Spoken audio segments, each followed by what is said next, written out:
بھی اچھی ہے, ہم جتنی تنخواہ دے رہے ہیں اس سے 1 روپے بھی کہیں زیادہ مل رہا ہو چلے جانا آپ.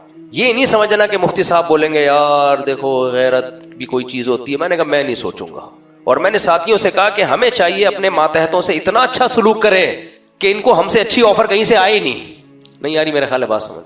ہم ان کو اتنا پروٹوکول دیں کہ ہم سے اچھی آفر کہیں ملے ہی نہیں ان کو.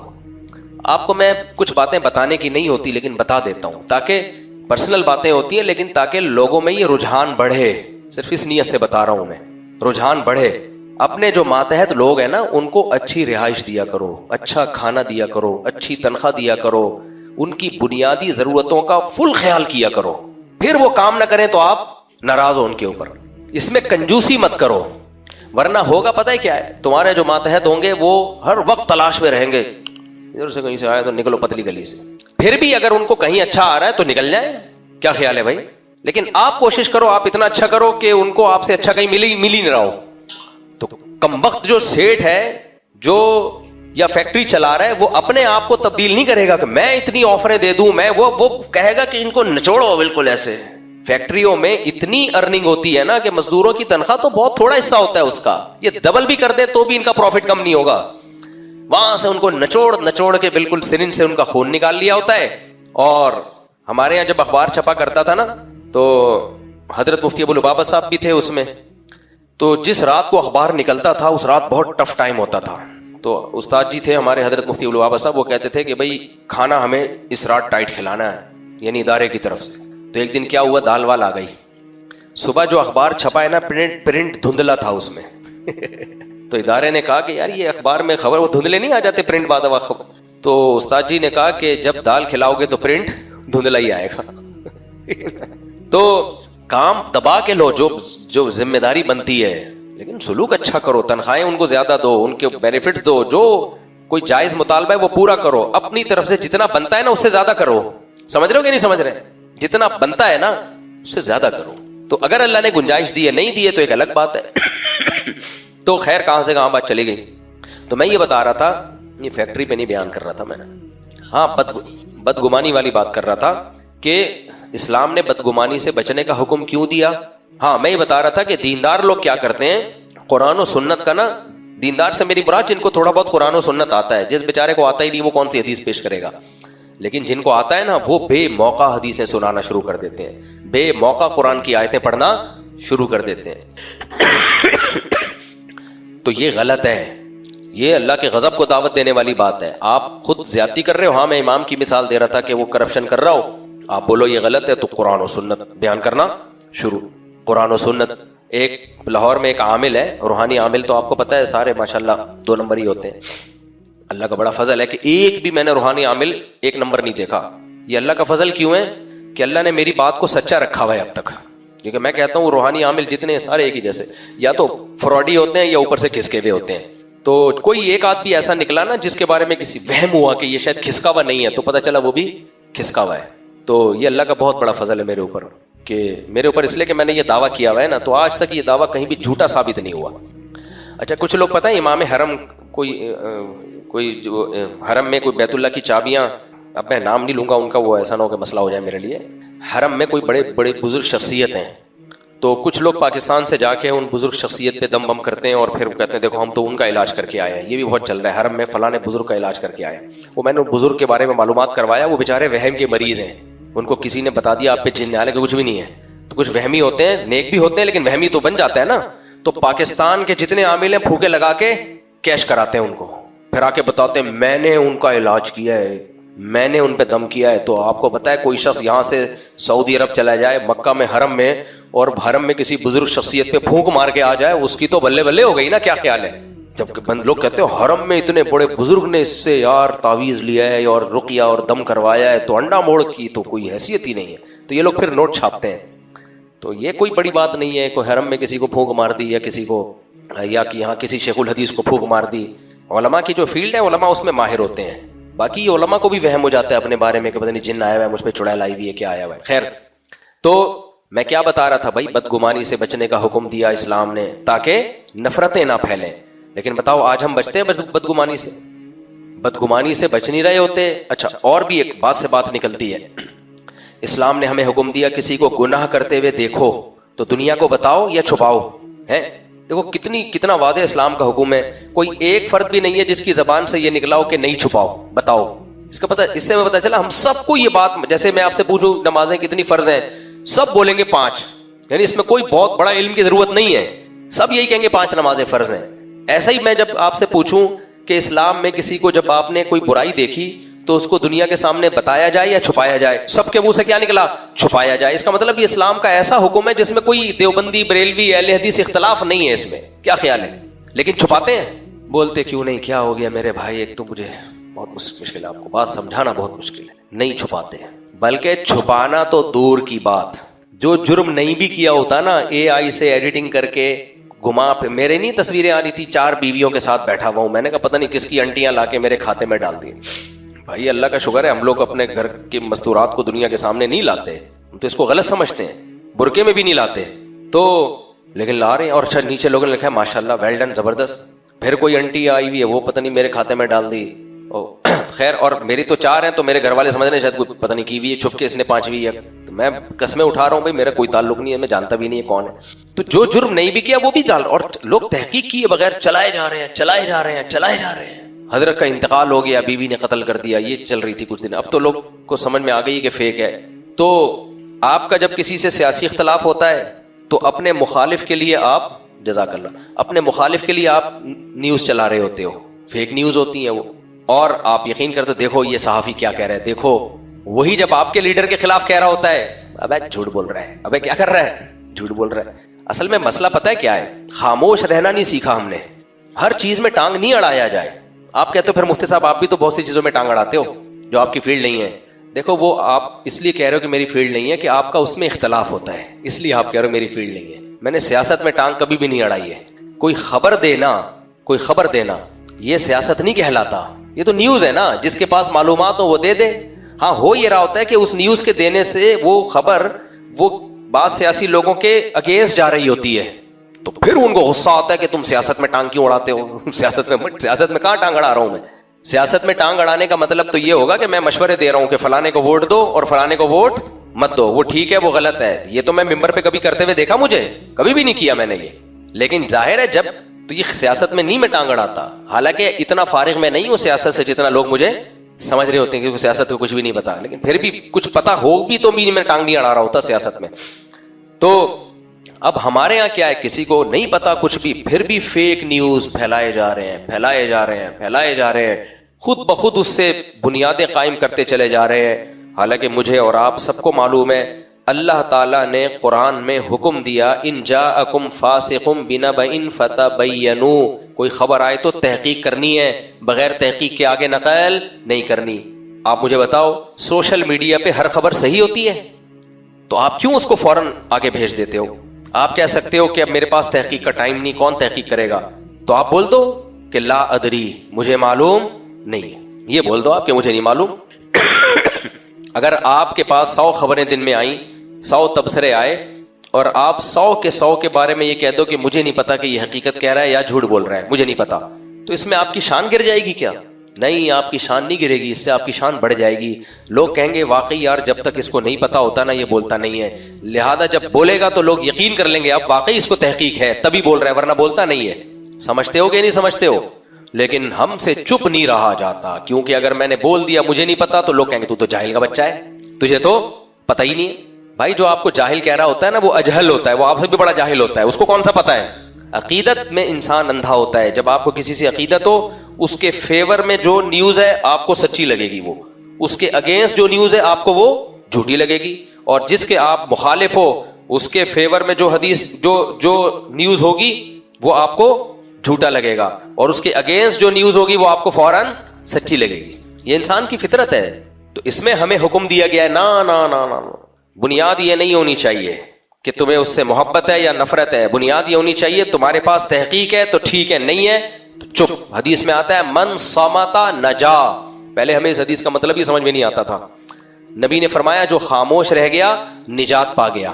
مجھے نہیں اس حدیث کا مطلب سمجھ میں آتا تھا, اب سمجھ میں آتا ہے. بھائی بہت ساری جگہوں پہ خاموش رہنا یہ بہتر ہے. کون سی جگہوں پہ؟ جن میں آپ کو پوری تحقیق نہیں ہے, ان پہ خاموش رہنا بہتر ہے. تو اب ہوتا کیا ہے, ہاں میں یہ بتا رہا تھا کہ آپ دوسروں کے راز فاش کرو, برا بلا کہو, اس سے محبت پھیلتی ہے یا نفرت؟ نفرت. تو اس لیے اسلام نے اس کام پہ پابندی لگا لی, کیونکہ اسلام کیا چاہتا ہے؟ محبتیں پھیلیں, نفرتیں نہیں پھیلیں. تو اس لیے اسلام نے کیا لگا دیا اس پہ؟ پابندی لگا دی کہ کسی کی برائی دیکھیے لوگوں کو مت بتاؤ لوگوں کا. لیکن آپ دیکھ لو, ہم جب کسی کی برائی اول تو ہوتی نہیں ہے پھر بھی پھیلا دیتے ہیں بدگمانی کی بیس پہ, اور اگر ہوتی ہے تو بھی پھیلاتے ہیں. یہ بھی تو جرم ہے. لیکن جب مذہبی آدمی یہ کام کرتا ہے تو پھر آپ جب اس سے پوچھو یار شریعت نے تو حکم دیا اس کو چھپاؤ, تم دنیا کو کیوں بتا رہے ہو, تو پھر وہ مذہب کا لیبل لگائے گا, کہے گا ایکچولی اصل میں اگر میں نہ بتاؤں تو لوگ دھوکے میں آ سکتے ہیں, لوگ اس کو اچھا آدمی سمجھیں گے. لوگ کیا سمجھیں گے اس کو؟ لوگ اس کو اچھا آدمی سمجھنا شروع کریں گے, پھر لوگوں کو نقصان ہو جائے گا کہ یہ تو اچھا نہیں ہے. ایسے تو میرے بھائی پھر تو اللہ کا جو حکم ہے کہ کسی کی برائی میں دیکھا تو پردہ ڈالو, وہ اس حکم کی تو کوئی حیثیت ہی نہیں رہی. یہ تو ہر آدمی کے بارے میں, ہر شخص کے بارے میں یہ امکان ہے نا. بھائی اسلام کہہ رہا ہے برائی کو اچھا سمجھ لیا تو تیرا کیا نقصان ہو رہا ہے, سمجھنے دینا, اس کا اپنا معاملہ ہے. اللہ ہم تو ظاہر کے مکلف ہیں, ظاہر میں کیسا ہے. اسی لیے اسلام نے یہ کہا کہ کوئی کھلا گناہ گار ہے, کھلا ڈلا گناہ کر رہا ہے, پھر اس کی ستاری نہیں ہے کیونکہ اس نے اپنے گناہ کو خود ہی دنیا کے سامنے ظاہر کر دیا, پھر اس کی غیبت غیبت بھی نہیں کہلاتی. سمجھ میں آ رہی ہے بات کہ نہیں آ رہی ہے؟ ایک آدمی کھلا زنا کرتا ہے, سب کو پتا ہے, چھپتا ہی نہیں ہے, کم بخت کو اپنے گناہ پہ خود ہی ندامت نہیں ہے, اس کے بارے میں یہ کہہ دینا کہ یہ زنا کرتا ہے, اس میں یہ غیبت نہیں میں داخل نہیں ہے کیونکہ وہ خود اپنے گناہ پہ شرمندہ نہیں ہے. لیکن ایک آدمی چھپ کے زنا کر رہا ہے, وہ نہیں چاہتا لوگوں کو پتا چلے, آپ نے دیکھ لیا, اب آپ لوگوں کو بتا رہے ہو, تو یہ حلال نہیں ہے, کبیرہ گناہ ہے, یہ بہت بڑا جرم ہے. یہ آج ویڈیوز وائرل ہوتی ہیں, فلانی کی ویڈیو وائرل ہو گئی, فلانی کی ویڈیو وائرل ہو گئی, لوگ ایسے شیئر کر رہے ہوتے ہیں, ابے پھیلا ابے دیکھ. بھائی تم اس گناہ میں, وہ جو گناہ کر رہا ہے نا اس کو شاید کم گناہ ہو, اور جس نے اس کی ویڈیو بنا لی یا وائرل کر دی وہ ڈبل مجرم ہے. اس کی بخشش کا چانس ہے, تیری بخشش کے دروازے بند, کیونکہ اللہ کہے گا جب تو نے دوسروں کی ستاری نہیں کی تو اپنے گناہ کی ستاری کیوں مانگتا ہے ہم سے. سمجھ میں آ رہی ہے بات کہ نہیں آ رہی ہے؟ لیکن لیبل لوگ لگا لیں گے. ہاں یہاں علماء نے کہا ہے کہ اگر کوئی شخص کسی سے کوئی معاملہ کرنے جا رہا ہے, کوئی معاملہ کرنے جا رہا ہے, اور آپ کو پتا ہے کہ یہ بندہ معاملات میں کلیئر نہیں ہے, تو پھر خاص اس شخص کو جا کے بتایا جا سکتا ہے یار اس بندے سے لین دین نہیں کرنا, یہ بندہ لین دین میں صاف نہیں ہے. پھر بتانا صرف جائز نہیں بلکہ واجب ہے تاکہ دوسرے مسلمان کو نقصان سے بچایا جائے. سمجھ رہے ہو کہ نہیں سمجھ رہے؟ تو وہ تو ایک الگ بات ہے, لیکن نارملی شریعت نے ہمیں حکم دیا چھپاؤ, پردہ ڈالو. آج پردے نہیں ڈالے جا رہے. میاں بیوی تو ایک دوسرے کے راز ایسا فاش کرتے ہیں, بڑے ہی بغیرت ہوتے ہیں. یہ اللہ معاف فرمائے جو کیسز آتے ہیں نا, جب تک میاں بیوی میں محبت ہو نا, سبحان اللہ سبحان اللہ, جہاں علیحدگی ہوئی, ڈیورس ہو گئی, علیحدگی ہو گئی, جس کا جتنا بس چلتا ہے دوسرے پہ الزام ڈالتا ہے. خواتین کے مخصوص الزام ہے اپنے ہسبینڈ پہ. علیحدگی کے بعد خرچہ نہیں دیتا تھا, لڑکیوں سے ناجائز تعلقات تھے, فحش فلمیں دیکھا کرتا تھا, مارتا پیٹتا تھا, اور وغیرہ وغیرہ جو وہ لکھا ہوا ہوتا ہے اس پہ وکیل نے بنا کے دیا ہوا ہوتا ہے کہ ٹوٹل جتنے امکانات ہو سکتے ہیں نا کسی آدمی کے گندے ہونے میں, وہ سارے امکانات اس نے اے آئی سے نکالے ہوئے ہوتے ہیں. اے آئی کو وکیل نے بتایا ہوا ہوتا ہے کہ دنیا کا غلیظ ترین مرد, اس میں کیا کیا کوالٹیز ہونی چاہیے. تو اے آئی نے امریکہ, جاپان, کینیا, سوریا, ہر جگہ تمام ملکوں کا ڈیٹا کلیکٹ کر کے جتنا غلیظ پلید منحوس انسان ہو سکتا تھا نا, وہ سارا اس نے کہا انگلش میں لیا میرے سامنے. تو پھر وہ وکیل کیس بناتا ہے کورٹ میں, عورت کی طرف سے, اس پہ گواہ بھی لے کر آتا ہے, اور پھر عورت کے ذریعے وہ الزام کس پہ ڈالا جاتا ہے؟ ہسبینڈ کے ذریعے. ایک دفعہ ایسے کوئی کیس میرے سامنے آیا, میاں بیوی 9 سال رہے اکٹھے, علیحدگی ہوئی تو بیوی نے جو کورٹ میں الزام ڈالا ہو, یہ میرا میاں ایسا تھا, تو میاں نے بولا کہ جج صاحب اتنا گندا میاں کے ساتھ 9 سال گزار کیسے لیے اس نے, اتنے گندے میاں کے ساتھ 9 سال, یہ پتہ نہیں 6 سال گزار کیسے لیے. اور یہی کام آدمی کر رہا ہوتا ہے. ڈیورس کے بعد ایسی تھی ویسی تھی, فلانی تھی ڈمکانی تھی, اتنے پاگل کے بچے. علیحدگی ہو گئی, چپ کر کے بیٹھ جاؤ یار, بولو میرا لینا دینا ہی نہیں ہے بھائی, اب علیحدگی ہو گئی تو میں نے کیا کرنا ہے, اب جیسی مرضی تھی مجھے کیا. نہ وہ چپ بیٹھتی ہے اور یا نہ یہ کمبخت چپ بیٹھتا ہے. دیکھو ایک اہم ترین بات, یہ جو شریعت نے کہا نا کہ آپ جو ہے کسی کی برائی کو دنیا کے سامنے ظاہر نہیں کر سکتے, لیکن چند مخصوص حالات میں کر سکتے ہیں, کسی کو ظلم کا خطرہ نہ ہو. تو ایسے ہی شریعت نے یہ بھی دائرہ کھینچا ہے. مثال کے طور پر یہاں کوئی جرم ہوتا ہے آپ سر سید تھانہ میں جا سکتے ہو, ایسا نہیں ہو سکتا کہ آپ اسلام آباد کے تھانے میں ایف آئی آر کٹاؤ. وہ کہیں گے بھائی آپ کے علاقے کا یہ ہمیں یہ اتھارٹی نہیں ہے. تو ایسے ہی خوب سمجھ لو, میاں بیوی میں جب علیحدگی ہو جاتی ہے نا تو شریعت ان سے یہ اتھارٹی ہی لے لیتی ہے کہ ان میں کون صحیح تھا کون غلط تھا. اب تم اجنبی ہو, تمہارا کیا لینا دینا. کوئی اجنبی بندہ جا رہا ہو, میں بولوں یہ بندہ ایسا ہی, آپ بولو گے یار آپ کا کیا لینا دینا, یار بندے تو بیسیوں گزر رہے ہوتے ہیں, آپ کا کیا لینا دینا اس سے. تو یہ اتھارٹی نہیں رہی نا ان کے پاس. جب میاں بیوی تھے تو پھر تو یہ خطرہ تھا کہ حق تلفی ہو رہی ہے, تو عورت بتاتی ہے میرا میاں ایسا ہے تاکہ اس سے جو ظلم ہو رہا ہے اس کی تلافی ہو. مرد کہتا ہے میری بیوی میں یہ خرابی ہے تاکہ شوہر پہ جو ظلم ہو رہا ہے اس کی تلافی ہو. جب علیحدہ ہو گئے تو حقوق ختم نہ ایک دوسرے کے. اب یہ ایسی ہے, یہ ویسی ہے, وہ ویسا ہے, وہ ویسا ہے, اور لوگ بیٹھ کے چسکے لے رہے ہوتے ہیں بتانا ذرا اور کیا کیا تھا اس میں. ابھی یہ تو حرام ہے, ناجائز ہے. ایک بزرگ کا واقعہ مشہور ہے نا, ان کی بیوی ان کو بہت ستاتی تھی, تو کسی نے کہا آپ کی بیوی کیسی ہے, وہ کہتے تھے بہت اچھی ہے, بہت اچھی ہے. پھر جب علیحدگی ہو گئی انہوں نے طلاق دے دی, تو انہوں نے کہا کہ حضرت آپ اتنی اچھی تھی تو طلاق کیوں دی آپ نے, تو بری عورت تھی. کہتے ہیں نہیں بری بھی نہیں ہے, اچھی ہے.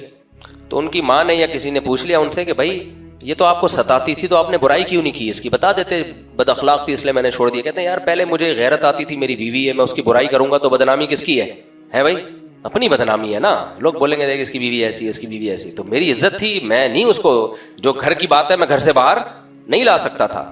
تو چلو اب تو چھوڑ دیا نا, اب تو آپ کی عزت نہیں رہی, اب بتا دو کیا برائی تھی. کہہ رہے اب بتاؤں گا تو وہ میری لگتی کیا ہے جو میں اس کی برائیاں بیان کرتا پھر لوگوں کے سامنے. نہیں یار میرا خیال ہے بہت مشکل کیس ہے, یہ بہت مشکل بات ہے. یہ اب ہم لوگ اتنے برے ہو چکے ہیں نا, اب ہماری مینٹلٹی سے یہ بہت اوپر کی چیزیں ہیں. اب یہ سمجھ میں یہ ایسا لگتا ہے پانی سر سے گزر چکا ہے, یہ بہت پہلے سیکھنے کی چیزیں تھیں. کوئی کہہ رہا ہے کہ اب بتائیں نا, وہ کہہ رہا ہے اب میں کیوں بتاؤں, جب میری علیحدگی ہو گئی تو میرا کیا لینا دینا اجنبی عورتوں کی میں برائی بیان کروں, یہ مردانگی ہے.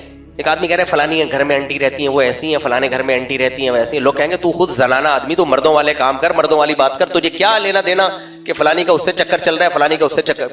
ہر محلے میں کچھ زنانے قسم کے مرد ہوتے ہیں کہ نہیں ہوتے. دیکھو ہر محلے میں بلکہ ہر خاندان میں کچھ زنانے مرد ہوتے ہیں. زنانہ کہتے ہیں فارسی میں عورتوں کو, کچھ مرد ہوتے ہیں زنانے قسم کے. ان کا کام کیا ہوتا ہے, ہر گھر میں نظر رکھنا, خاندان کی ہر بچی پہ کس کا کس سے چکر چل رہا ہے, کون کیا کر رہا ہے وغیرہ وغیرہ. تو ابے چھوڑیے, عورتیں ان کو تانے دیتی ہیں نا کہ کیا تم عورتوں کی طرف, سب عورتیں نہیں کر رہی ہوتی ہیں ایسے, لیکن کچھ عورتیں کر رہی ہوتی ہیں, تو ان کو پھر غصہ آتا ہے کہ یہ تم بھی وہی والے کام کر رہے ہو جو یہاں فارغ لوگوں کے کام ہوتے ہیں. تو آدمی کو ان چیزوں میں دلچسپی بالکل بھی نہیں ہونی چاہیے, کون کیا کر رہا ہے اور کس کے گھر میں کیا ہو رہا ہے. پھر وہی لطیفہ آتا ہے مجھے, ایک آدمی نے اپنے بچے سے پوچھا علامہ اقبال کون تھے, کہتے پتہ نہیں ابو علامہ اقبال کون تھے. اچھا قائد اعظم کا بتاؤ, کہتے پتہ نہیں ابو. کم بخت اسکول جا تو پتہ چلے گا نا قائد اعظم اور علامہ اقبال کا. تو بچے نے کہا اچھا ابو جمشید کا پتہ ہے کون ہے. ابو کہتے ہیں پتہ نہیں. غفار کا پتہ ہے نہیں. ابو گھر میں رہو تو پتہ چلے نا. محلے کی خبر ہے اپنے گھر کا. تو ایسے لوگوں کے ساتھ اسی طرح ہوتا ہے. یہ تو خیر ایک لطیفہ ہے, لیکن ایسے لوگوں کے ساتھ اسی طرح ہوتا ہے. چھوڑ دو دوسروں کے کیا ہو رہا ہے کیا نہیں ہو رہا, کون برا کر رہا ہے کون اچھا کر رہا ہے, ہمارا کیا لینا دینا بھائی, ہمارا کیا لینا دینا. ہاں جہاں آپ کو ذمہ دار بنایا گیا ہو, جہاں آپ کی ذمہ داری ہو. وہی موبائل کا قصہ یاد آتا ہے نا مجھے, قصے یاد آ جاتے ہیں پرانے. میں ایک موبائل شاپ میں گیا, پہلے سنا چکا ہوں, یہ جو پرانے لسنر ہیں ان کو پتا ہے, یہ ہوتا ہے دکانوں میں, ایسا بہت ہوتا ہے. مجھے بڑا مزہ آیا تھا یہ منظر دیکھ کے. اب تو میرے لیے مارکیٹوں میں جانا ہی بہت مشکل ہو گیا ہے. سوچ رہا ہوں کوئی ایسا ماس ہے جو چڑھا لوں تو پہچانا نہ جاؤں, میں گھوم سکوں لوگوں میں. اب تو نہیں گھوم سکتے, جا ہی نہیں سکتے کہیں. تو مارکیٹ میں گیا, موبائل کی مارکیٹ تھی, تو موبائل میں کچھ خرابی تھی ریپیئر کرانے کے لیے. تو ایک انکل بیٹھے ہوئے کچھ 65-70 سال کے, وہ بیٹھے ہوئے, ان کی دکان تھی, وہ سیٹ تھے. انہوں نے 2 ملازم رکھے ہوئے ہیں, ایک ملازم کا کام ہے موبائل بیچنا اور ایک کا کام ہے ریپیئر کرنا. تو میں نے موبائل پکڑایا, وہ ایک ریپیئر کر رہا ہے, تو دوسرا آ کے نا یوں کر کے دیکھ رہا ہے اس کو کیا کر رہا ہے یہ. پھر انکل نے اس کو بولا بیٹا جاؤ ذرا وہ فلانے کو دیکھو, کسٹمر آیا ہوا ہے. وہ کسٹمر سے نمٹا کے پھر یوں دیکھ رہا ہے, ریپیئرنگ کرنے والے کو دیکھ رہا ہے کہ کیا کر رہا ہے. پھر جو انکل نے غصہ کیا نا اس کے اوپر, انکل نے بولا بیٹا تمہارا جو کام ہے نا تم وہ کرو. پھر تو انہوں نے گالیاں دی ہیں نا, میں بڑا انجوائے کر رہا تھا کہ صحیح کہہ رہے ہیں انکل. پھر مجھے سمجھا رہے ہیں, مجھے جانتے نہیں تھے وہ, پھر مجھے سمجھا رہے ہیں یہ ہوتا ہے ان لوگوں میں, تیرا جو کام ہے وہ تو کر نہیں رہا ہو. مجھے ان کے اسٹائل پہ ہنسی آ رہی تھی, اور مجھے لگ رہا تھا کہ یہ صحیح غصہ ہو رہے ہیں, اور یہ ہماری قوم میں مسئلہ ہے. بھائی تیرا جو کام ہے تو کر, تو نے اگر موبائل ریپیئرنگ سیکھنی ہے تو جا کسی ادارے میں داخلہ لے, یا اسی کو شام میں ٹیچر بنا لے فیس دے کے, کہ یار تم نے آج موبائل جتنے خراب تھے ٹھیک کیے, تو مجھے تو 1 گھنٹے کی رات کو کلاس لے لیا کر, مجھ سے اتنے پیسے لے. یہ چاہ رہا ہے گھننا بن کے فری میں سیکھنا, سمجھ رہے ہو, تاکہ جو مجھے سیلری ملے وہ اس کی ملے اور یہاں میں گھننا بن کے یہ بھی سیکھتا رہوں, یہ ہو رہا ہے. تو مجھے وہ انکل کے پہ بڑا اچھا لگ رہا تھا, وہ جو ڈانٹ رہے تھے نا اس کو, ادھر کیوں گھس رہا ہے, تجھے جو کام ہے تو ادھر کرنا. 65-70 سال میں آدمی ویسے ہی غصے والا ہو جاتا ہے نا. تو خیر وہی بات ہے, یہ عمر تو آپ کے بیٹوں کے دکان پہ بیٹھنے کی تھی نا, شادی جلدی کر لیتے, آپ کے بیٹے بڑے ہو چکے ہوتے, اب کیا خیال ہے, پوتے سنبھال رہے ہوتے دکانیں. وہی دیر سے شادی کرو گے تو 65 سال میں وہ بچہ گھر میں گود میں ہوگا یا وہ ابھی 5ویں کلاس میں اسکول جا رہا ہوگا. بڑے مسائل ہیں بھائی. ایک تصویر ہے, وہ واسطے سے کہنا میرا جو بھانجا ہے نا, میرا بھانجا, اس کے ابھی بچہ ہوا ہے, تو وہ بچہ اپنی پھپھو کی پھپھو کی پھپھو کی پھپھو کی گود میں بیٹھا ہوا ہے. وہ جو بوڑھی ترین پھپھو ہے نا, ان کی تصویر اس نے مجھے بھیجی, کہ میرے بھانجے نے مجھے بھیجی کہ ماموں یہ آپ کا جو بھانجا ہے یہ دیکھیں یہ اپنی پھپھو کی پھپھو کی پھپھو کی پھپھو کی گود میں ہے. میں نے کہا یار میں یہ بیان میں ذکر کروں گا اور یہ تصویر چلا دیں. ویسے بھی بوڑھی ہو گئی یہ بیچاری, وہ تو اب تو اسکاف ہے ان کا, تو اتنے بڑھاپے میں تصویر شائع کرنے میں کوئی حرج نہیں ہے. تو یہ فائدہ ہوتا ہے, جلدی اپنے بھتیجے کے بھتیجے کے بھتیجے کے بھتیجے کو بھی دیکھ لیا انہوں نے. اور اس بھانجے کی کون دادی, بڑا لمبا کہانی ہے, کبھی ملیں گے نا, کیونکہ ان خاندان میں جلدی جلدی شادیاں ہوئی ہیں. تو پردادا کا بھی انتقال ہوا ہے, پردادا کا, دادا کے ابا, پردادا تو ہیں, پردادا کے ابا کا انتقال ہوا ہے. یعنی بچوں نے اپنے پردادا کے ابا دیکھے ہیں. پردادا کے ابا یہی بچہ گود میں لے کے گھومتے تھے. سمجھ رہے ہو کہ نہیں سمجھ رہے؟ اور دادا تو فٹ فاٹ ہے ماشاءاللہ, اور ابا میرا کلاس فیلو ہے. دادا فٹ فاٹ ہے ماشاءاللہ, اللہ اور عمر میں برکت دے. دادا کے ابا کا, یعنی دادا کے ابا نے اپنے پوتوں کو گھمایا ہے, خوب انجوائے کیا لائف کو. دادا کے ابا کی بات کر رہا ہوں, دادا کی نہیں, یعنی پردادا نے. سمجھتا ہے کہ نہیں؟ ہمیں چھوڑو یہ, تم لوگ بچوں میں, تم لوگ نابالغوں کے لیے یہ باتیں ہیں ہی نہیں. اسی طرح ایسا بھی ہوتا ہے کہ نانیاں بن جاتی ہیں خواتین, لیکن لوگ یقین نہیں کرتے یہ نانی ہے, لوگ یقین نہیں کرتے. جلدی شادی ہونے سے نا صحت ٹھیک رہتی ہے, بڑھاپا دیر سے آتا ہے. یہ جو الٹا کہانی پڑھاتی ہے نا کہ بوڑھی ہو جائیں گی, یہ نسل روکنے سے ہوتی ہیں. تو پہلے زمانے میں تو جلدی شادیاں ہوتی تھی, 99 سالیں عمریں ہوتی تھی, اور وہ جانتے بھی نہیں تھے نسل روکنا ہوتا کیا ہے. نسل بچہ پیدا کرنا نیچرل ہے, جو نیچرل کام ہوتا ہے اس سے صحت خراب تھوڑی ہوتی ہے, اس سے تو صحت بنتی ہے, بیماریاں نکلتی ہیں, ویٹ صحیح رہتا ہے, وزن نہیں بڑھتا وغیرہ وغیرہ. خیر یہ ٹاپک پہ تو میں 20 دفعہ بول چکا ہوں. تو نانیاں دادیاں بن جاتی ہیں, ینگ نظر آتی ہیں, اور آج کل دیکھو ماں بن جائے گی تو پتہ ہی نہیں چل رہا ہوگا, اتنی بڈھی ہو جاتی ہے بیچاری. خیر تو کیا بات چل رہی تھی؟ تو میں یہی بتا رہا تھا کہ وہ تمام چیزیں جو ریلیشن کو توڑتی ہیں, اسلام نے ان تمام چیزوں پہ پابندی لگا دی. اچھا ایک بات یاد رکھو, جیسے غیبت ریلیشن کو توڑتی ہے, اسلام نے غیبت کو کیا کر دیا؟ بولو حرام. بدگمانی ریلیشن کو توڑتی ہے, اسلام نے بدگمانی کو کیا کر دیا؟ بولتے کیوں نہیں؟ حرام. اور بہتان تراشی, مذاق اڑانا قوموں کا, لوگوں کی چڑیں رکھ کے ان کو چھیڑنا, رنگ پہ کا مذاق اڑانا, نسل کا مذاق اڑانا, یہ تمام باتوں پہ پابندی لگا دی. لگائی کہ نہیں لگائی؟ ایک اور زبردست چیز تھی جس سے ریلیشن ٹوٹ سکتے تھے, وہ ہے رائے کا اختلاف. وہ کیا ہے؟ رائے کا اختلاف. سب سے زیادہ ریلیشن اس زمانے میں رائے کے اختلاف. آپ کی رائے دوسرے کی رائے سے مختلف ہے, جب تک چمبا پلیٹ نہیں ہو جائے گا نا, آپ اپنی ٹانگ اونچی رکھ کے اس کو ذلیل کرنے کی کوشش نہیں کرو گے, اس وقت تک لوگ سمجھتے ہیں کہ یہ تو بات تو بنی نہیں ہے. اسلام نے اس کے بھی حکام دیے ہیں, اس کے بھی حکام دیے ہیں. بھائی اگر رائے کا اختلاف ہو جائے تو کیا کرنا ہے؟ دیکھو سیاسی اختلاف بڑا ہے یا مذہبی اختلاف بڑا ہے؟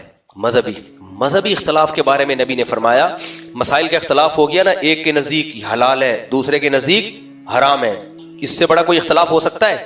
اس کے بارے میں رہنمائی کر دی کہ دونوں ٹھیک ہیں. صحیح ہے نا؟ جس کی رائے پر اعتماد ہو اس کی رائے پر عمل کرو. میں اکثر حدیث سناتا ہوں, بنو قریظہ, نبی صحیح بخاری مسلم کی حدیث ہے, نبی کریم صلی اللہ علیہ وسلم نے صحابہ کرام کو بنو قریظہ کی طرف بھیجا اور فرمایا کہ عصر کی نماز راستے میں نہیں پڑھنا, خطرہ تھا کہ ڈاکو واکو اور یہ سب لڑائیاں ہوتی تھی, تو مقام پہ پہنچ کے پڑھنا. نبی نے حکم دے دیا صحابہ کو. اب جب صحابہ نکلے ہیں تو عصر کی نماز راستے میں قضا ہونے لگی, ان کو پتہ نہیں تھا کہ راستے میں قضا ہو جائے گی. اب ایسے موقع پہ اختلاف ہونا یہ فطری چیز ہے یا نہیں ہے؟ بھائی دلائل اب دونوں طرف ہے. اگر نبی کی حدیث کو دیکھا جائے تو بھائی نبی نے تو کہا راستے میں نہیں پڑھنا, لیکن اگر حدیث کی ڈیپ میں جا کے آپ سوچیں گے تو بھائی نبی صلی اللہ علیہ وسلم کا مقصد یہ تھوڑی تھا کہ قضا کر دینا. بھائی نبی تو عالم الغیب نہیں ہے, نبی کے علم میں تھوڑی تھا کہ راستے میں قضا ہو جائے گی. بھائی ہمیں بھی اگر کوئی حکم دیتا ہے بھائی یہ کام راستے میں نہیں کرنا, گھر جا کے کرنا, آپ کسی کو ہاسپٹل لے کے جا رہے ہو, آپ نے کہا بھائی یہ ٹیکا جو ہے نا بی پی اس کا بہت ہائی ہے, یہ گولی اس کو ہاسپٹل لے جا کے کھلانا, لیکن آپ کو پتا چلا کہ وہ اتنا بی پی ہائی ہو گیا کہ اب تو مرنے لگا ہے. اب آپ کنفیوژن میں آؤ گے کہ کھلانے کی نہیں کھلانی. تو صحابہ میں بھی اختلاف ہو گیا. اب اختلاف رائے بھی ایسی چیز ہے جو لڑائیوں کا سبب بنتی ہے, اور مذہبی اختلاف زیادہ شدید نوعیت کا ہوتا ہے, کیونکہ جنت جہنم کے فیصلے ہو رہے ہوتے ہیں, اس پہ حلال حرام کے فیصلے ہو رہے ہوتے ہیں. اچھا یہ اختلاف بھی کس پہ؟ بعض صحابہ نے کہا بھائی ہم تو نماز قضا کریں گے, کیونکہ نبی نے ہمیں جب آرڈر دے دیا ہے تو کتنی ہی تاکیدی نماز ہو عصر کی, کتنی ہی تاکید ہو, بھائی اللہ رسول کا حکم اللہ ہی کا حکم ہے, جب کہہ دیا ہے کہ نہیں پڑھنا تو اٹ مینس نہیں پڑھنا. بعض صحابہ نے کہا بھائی نبی کا مطلب یہ تھوڑی ہے, نبی کوئی عالم الغیب تھوڑی ہے, عصر کی نماز کا تو قرآن میں الگ سے حکم ہے کہ حافظوا علی الصلوات والصلاۃ الوسطی, درمیانی نماز کی حفاظت کرو.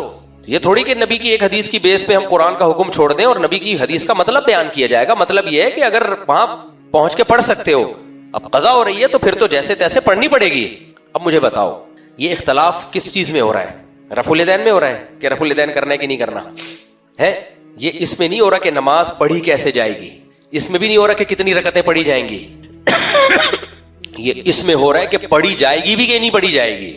اس سے بڑا نماز میں کوئی اختلاف ہو سکتا ہے؟ ہمارے جو پھڈے ہوتے ہیں نمازوں میں اختلاف پہ, امام کے پیچھے فاتحہ پڑھنی ہے کہ نہیں پڑھنی, ٹانگیں چوڑی کرنی ہے یا پتلی کرنی ہے, ہاتھ یہاں باندھنے ہیں یا یہاں باندھ. اس میں مولوی کیسا لڑ رہے ہوتے ہیں, ایک دوسرے کی ٹانگیں کھینچنا, ان کو کیا حدیث کا پتہ, یہ اندھے مقلد ہیں, ان کو کیا حدیث کا پتہ, یہ تو جاہل ہے, یہ تو فلانا ہے, تو ڈمکانے ہیں. ٹی وی پہ دیکھ لو مرغوں کی طرح لڑائیاں ہوتی ہیں نا رمضان میں. بولو مجھے ٹی وی میں رمضان میں بلایا تھا کوئی اختلافی مسئلے پہ کہ فلاں اہل حدیث بھی آ رہے ہیں, فلاں بریلوی بھی آ رہے ہیں, آپ بھی آ جائیں. میں نے کہا میں ضرور آؤں گا, پہلے مجھے ٹاپک دو ہے کیا, میں ٹاپک پہ پراپر تیاری کروں گا, ریفرنس